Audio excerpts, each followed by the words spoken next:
Seperti rasa manis, masyarakat Timur Tengah kuno juga mengenal rasa pahit. Rasa pahit biasanya diidentikan dengan obat. Memang obat itu pahit, memang obat itu nggak enak, tetapi menyembuhkan di perut. Maka meskipun pahit, tetapi tetap harus ditelan supaya mengobati, menyembuhkan dari dalam, menyembuhkan yang rusak-rusak, menyembuhkan yang belum beres. Nah, salam damai sejahtera saudara-saudara terkasih pencinta firman Tuhan. Berjumpa kembali dengan Bible Learning with Father Joseph. Saudara-saudaraku, bagaimana kabar Anda hari ini? Terima kasih banyak bahwa Anda tidak pernah bosan-bosan membaca firman Tuhan, merenungkannya, menjadikan sabda Tuhan kekuatan bagi hidup kita hari ini. Saudara-saudara, apakah Anda tahu bahwa rahmat, anugerah, kasih, pertolongan Tuhan itu memerlukan kemampuan dari diri manusia untuk bisa menangkap dan menerimanya. Nah, maka dari itu saudara-saudara, pada hari ini izinkan saya menambah kemampuan Anda semua untuk bisa semakin peka, semakin mampu melihat dan menerima rahmat itu.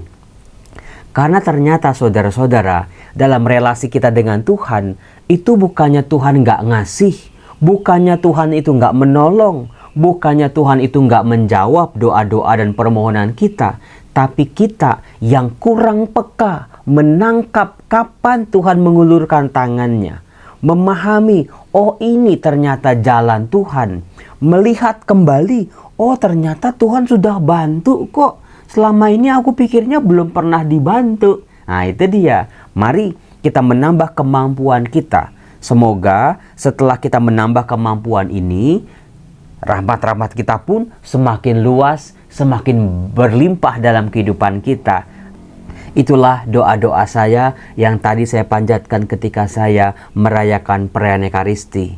Ya Bapa, berilah umat-Mu ini kemampuan lebih baik untuk bisa menangkap, menerima rahmat-rahmat yang berasal daripada-Mu. Dalam nama Bapa dan Putra dan Roh Kudus. Amin. Saudara-saudaraku yang terkasih, ini sudah di akhir-akhir bulan November bukan?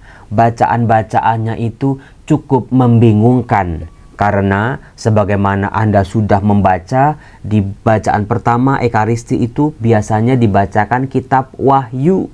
Baca kitab Wahyu gak semuanya Romo bisa dipahami. Kemudian nanti di bacaan Injil itu karya-karya Tuhan Yesus memasuki Yerusalem dan Bait Allah. Mari kita dalami. Saudara-saudara, ketika saya membaca bacaan-bacaan ini memang singkat. Misalnya bacaan pertama itu dari kitab Wahyu bab 10 ayat 8 sampai 11. Itu kan cuma ayat 8, 9, 10, 11. Cuma 4 ayat Romo. Wah itu mah singkat, gampang dipahami. Nanti dulu. Di bacaan Injilnya itu Lukas bab 19 ayat 45 sampai 48. 45, 46, 47, 48. 4 ayat juga. Saudara-saudara, 4 ayat di bacaan pertama, 4 ayat di bacaan Injil. Ternyata bikin orang pembacanya geleng-geleng. Karena apa? Kalau Anda membaca lebih teliti lagi bacaan hari ini, Anda akan menemukan kok kayak semprong ya. Semprong apa Romo? Penonton Bible Learning pasti sudah ngerti. Something wrong. Ada sebuah pesan yang mengejutkan. Tidak bisa dibaca secara harafiah begitu saja. Contoh. Kalau saya baca seperti ini. Aku, Yohanes, mendengar suara dari langit yang berkata kepadaku, pergilah, ambillah gulungan kitab yang terbuka di tangan malaikat yang berdiri di atas laut dan di atas bumi itu. Maka aku menghadap malaikat itu. Aku meminta kepadanya supaya memberikan gulungan kitab itu kepadaku. Malaikat berkata, ambillah dan makanlah. Kayaknya Romo ini bukan pertama kali Romo. Di kitab Yeskiel, dalam tradisi nabi-nabi perjanjian lama, pernah ada seorang nabi, Nabi Yeskiel itu juga mengalami tindakan yang sama. Mereka berdua ini, Yohanes penulis kitab Wahyu dan Nabi Yeskiel, sama-sama terbuka pintu surga. Misteri-misteri Allah yang selama ini tertutup dibuka di depan mata mereka. Dan ada tindakan yang sama, yaitu mereka sama-sama diminta makan gulungan kitab. Nah, saudara-saudara yang terkasih, ternyata pesannya sama. Kitab itu akan terasa pahit dalam perutmu, tetapi manis seperti madu dalam mulutmu. Ada yang aneh atau tidak? Kalau Anda tidak merasa aneh ketika membaca bagian ini atau mendengar teks tadi, Anda belum teliti baca firman Tuhannya. Apa sih Romo yang aneh? Jadi penasaran. Saya ulang ya sekali lagi. Ambillah dan makanlah, kitab itu akan terasa pahit dalam perutmu, tetapi manis seperti madu dalam mulutmu. Ya aneh sih Romo, masa gulungan kitab dimakan? Dan betul-betul dimakan oleh Yohanes ini, dimakan juga oleh Nabi Yeskiel juga. Dan mereka mengalami, lalu aku mengambil kitab itu dari tangan malaikat dan memakannya. Kayak apa ya Romo?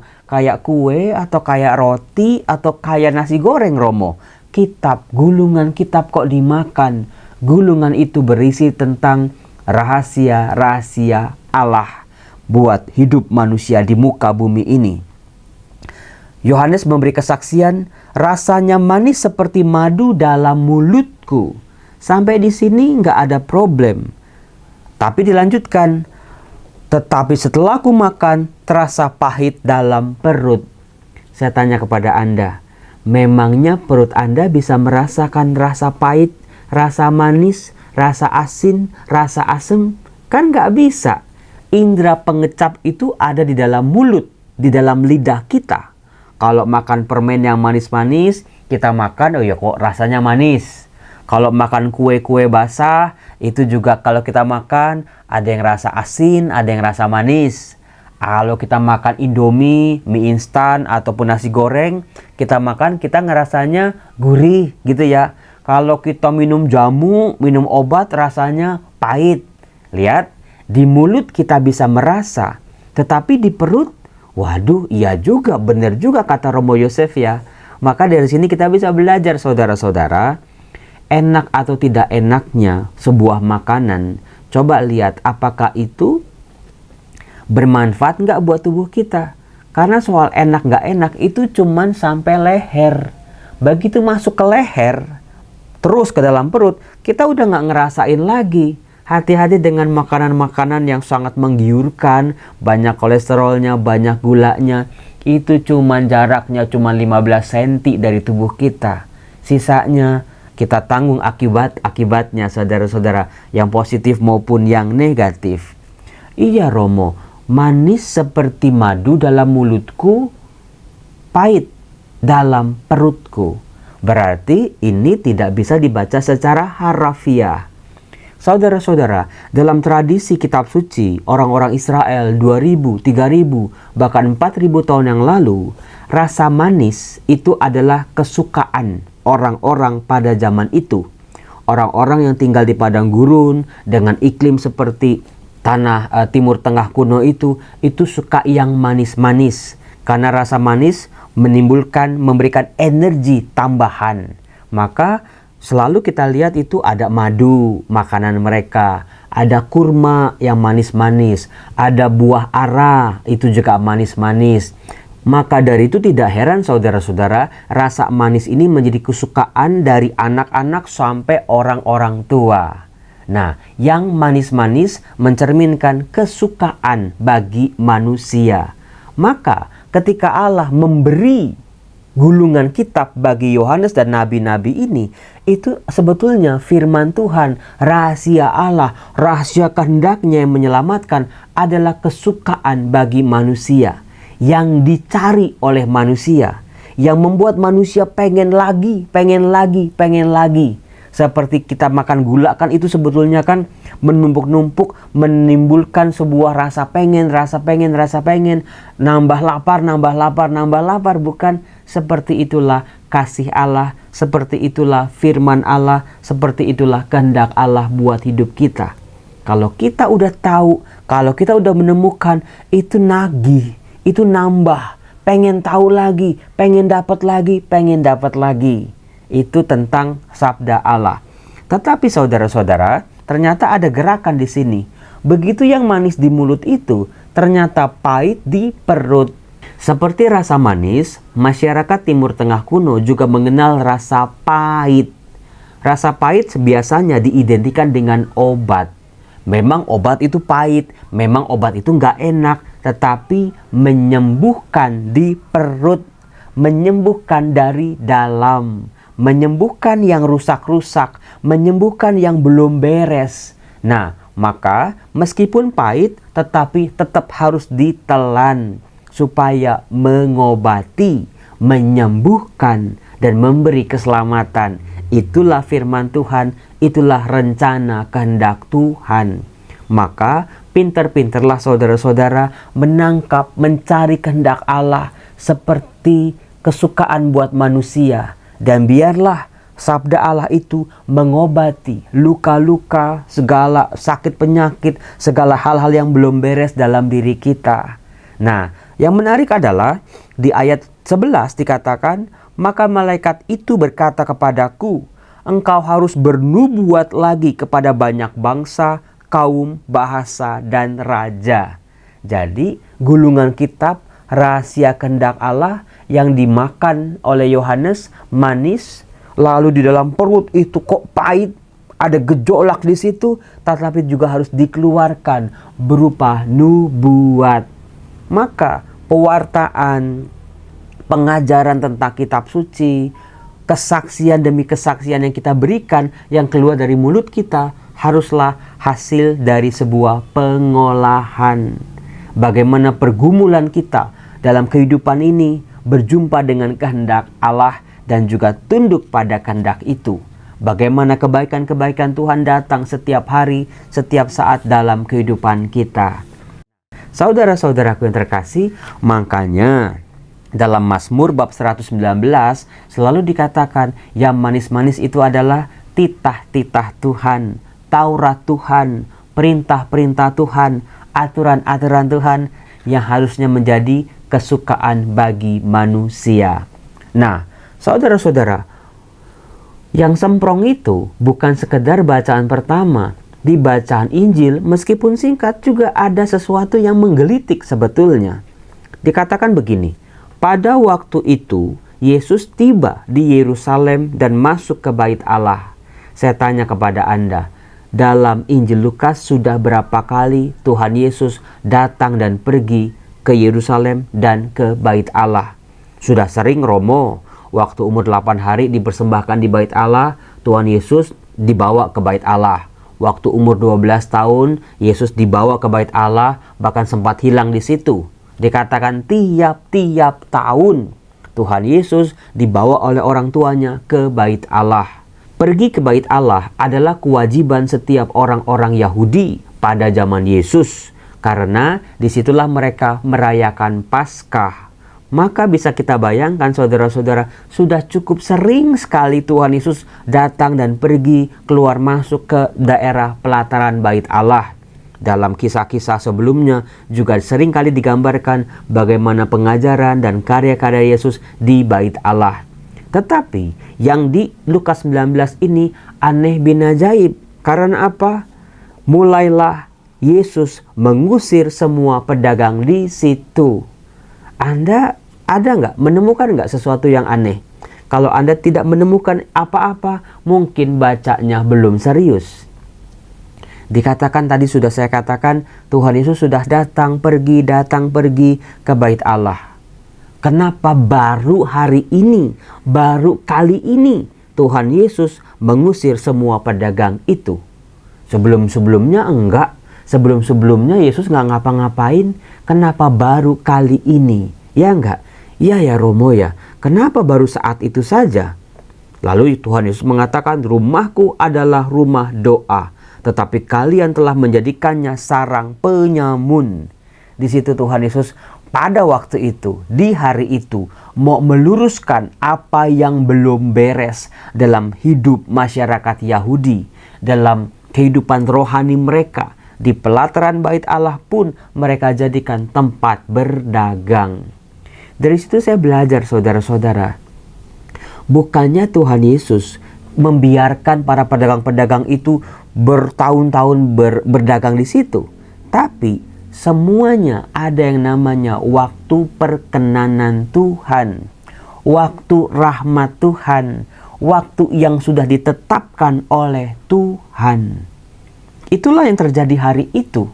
Tuhan memang maunya memang saat itu. Bukan tahun kemarin, tahun sebelumnya, 10 tahun yang lalu. Tapi saat itu.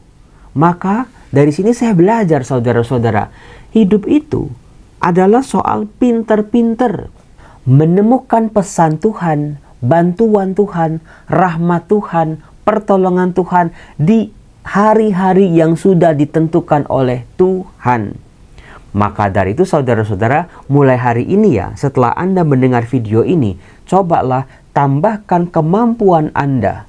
Pakai apa caranya, Romo? Baca firman Tuhan. Dari situ ada sebuah petunjuk-petunjuk buat kita. Bagaimana mampu mengenali cara kerja Tuhan.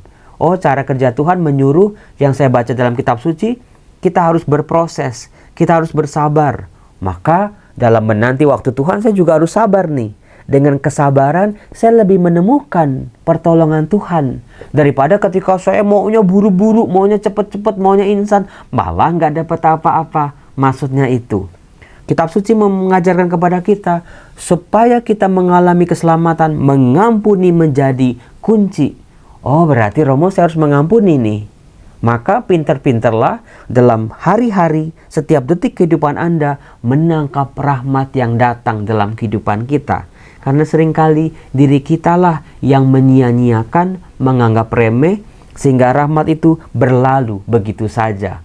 Lalu nanti kita teriak-teriak, Tuhan gak pernah berkatin aku, Tuhan gak pernah nolong aku. Padahal kitanya yang gak punya kepekaan, gak punya kemampuan istimewa untuk menangkap berkat, rahmat, pertolongan, pesan Tuhan yang datang buat diri kita hari ini. Maka kemalasan, kita cuek bebek, kita maunya cepat, itu hati-hati. Karena cara Tuhan itu ajaib dan unik, saudara-saudaraku. Maka mulai hari ini nih, coba tangkep pesan apa ya yang Tuhan mau sampaikan kepadaku. Pertolongan apa ya? Aku mintanya begini, tapi bagaimana Tuhan nolong aku? Coba. Setiap saat, setiap detik, pekalah. Romo, saya minta saya tuh damai, yang datang itu orang yang nyebelin saya, Romo. Itu rahmat, saudara-saudara. Nggak ada yang kebetulan di muka bumi ini. Justru ketika kita mau merasakan damai sukacita, datanglah orang yang nyebelin kita, orang yang pernah melukai kita. Langsung dari kitab suci, saya diajak untuk mengampuni. Inilah kesempatan yang datang. Mungkin tidak 2-3 kali datang kepada diri kita. Ampuni, berdamai. Setelah itu Anda akan mengalami betul-betul rahmat, sukacita, dan damai. Romo, saya itu kan minta ditambahin rezeki saya, Romo. Tambahin penghasilan saya, Romo. Tambahin, Romo, berkat-berkat saya, minta sama Tuhan, Romo. Tapi yang ada adalah yang datang orang minta tolong, orang minta pinjaman, orang minta ini, orang minta bantuan. Di situ kita disuruh belajar apa? Bantuin mereka, Romo. Saya aja kesulitan. Saudara-saudara, sebetulnya bukan bantuan ya, tapi keikhlasan. Betul, keikhlasan. Ikhlaslah dalam membantu, bukan perkara besar ataupun kecil bantuan kita, tapi ikhlas. Percuma besar kalau ujung-ujungnya kita nggak ikhlas. Kita jadi dumel, kita jadi jengkel sama dia, kita jadi marah sama dia. Udah dibantuin malah ngelunjak, udah dibantuin malah minta lagi. Yang dibutuhkan dari kita adalah ikhlas. Rahmat itu berasal dari Allah. Kita olah dalam hidup kita. Kita syukuri, kita bagikan dengan ikhlas. Seperti Allah free memberinya kepada kita. Dengan berbagai macam kesempatan-kesempatan lagi. Misalnya, Romo, saya lagi mau fokus nih ke pekerjaan. Ada teman minta tolong lah, minta ikut pelayanan lah, minta terlibat dalam kepanitiaan ini dan itulah. Di situ kita diminta untuk belajar menghargai waktu.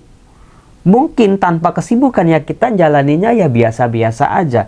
Tapi karena dengan ditambah kesibukan, oh ya, ini adalah waktu 1 jam nih. Aku mau fokus pada pekerjaan. Buang jauh-jauh handphone, buang jauh-jauh waktu yang tidak berguna itu. Tapi gunakan waktu itu dengan sebaik mungkin. Ini di pelayanan nih, maka fokus di pelayanan. Seperti itulah cara kerja rahmat, saudara-saudara. Rahmat datang setiap hari, setiap saat dalam kehidupan kita. Tinggal bagaimana kita dibantu oleh firman Tuhan mampu menangkap rahmat-rahmat itu. Maka dari itu saudara-saudara, coba hening sejenak, pikirkan hari ini sudah rahmat apa yang datang dalam kehidupan Anda. Apakah Anda menangkap, menerimanya dalam hidup Anda, menyadarinya, lalu juga memberikan tanggapan yang terbaik. Nggak cuma lewat gitu aja, lewat gitu aja, lewat gitu aja. Ada berapa rahmat yang Anda terima hari ini? Setelah Anda syukuri, terima kasih. Tadi saya jumpa sama pengemis di jalanan. Terima kasih saya belajar buat keikhlasan. Nggak dumel. Wah dia nanti dikasih, nanti dia ketagihan blablabla gitu. Itu nanti nggak ikhlas saudara-saudara. Terima kasih hari ini saya lihat rumah saya berantakan. Sebuah panggilan saya untuk berbuat baik. Meskipun itu bukan tanggung jawab saya, bukan tugas saya, tapi disitulah panggilan Allah supaya saya bisa mewartakan kebaikan-kebaikan Allah kepada sesama. Saudara-saudara yang terkasih, mari kita terima janji Allah, firman Allah, manis seperti madu. Sebagaimana yang dikatakan oleh pemazmur, aku bergembira atas perintah-perintahmu, melebihi segala harta. Ya, peringatan-peringatanmu menjadi kegemaranku dan kehendakmu menjadi penasehat bagiku. Taurat yang kau sampaikan adalah baik bagiku, lebih berharga daripada ribuan keping emas dan perak. Betapa manis janjimu bagi langit-langitku, lebih manis daripada madu bagi mulutku. Peringatan-peringatanmu adalah milik pusakaku untuk selama-lamanya, sebab semuanya itu kegirangan bagiku. Mulutku kungangakan dan megap-megap, sebab aku mendambakan perintah-perintahmu. Kadang sulit, kadang tidak mudah, tapi itulah obat. Meskipun pahit kita rasakan dalam perut kita, dalam gejolak batin kita, tapi itu menyembuhkan. Mari saudara-saudara, kehendak Tuhan semakin besar dalam hidup kita, kehendak kita semakin kecil. Itulah kuasa kasih Allah. Ketika kita bisa mengosongkan diri kita di hadapan kebesaran Allah, disitulah rahmat mulai bekerja. Kesombongan, keegoisan, mau menang sendiri, masa lalu yang gelap itu singkirin pelan-pelan, gak berguna dalam pikiran kita. Biar pikiran kita dipenuhi oleh Allah. Karena saudara-saudara, firman Tuhan adalah obat bagi begitu banyak penyakit-penyakit yang dialami oleh manusia zaman ini sekalipun. Biarlah firman-Nya menyembuhkan luka, menyembuhkan sakit penyakit, membawa kita pada sukacita sejati. Salam damai sejahtera, Tuhan Yesus memberkati kita. Bye-bye.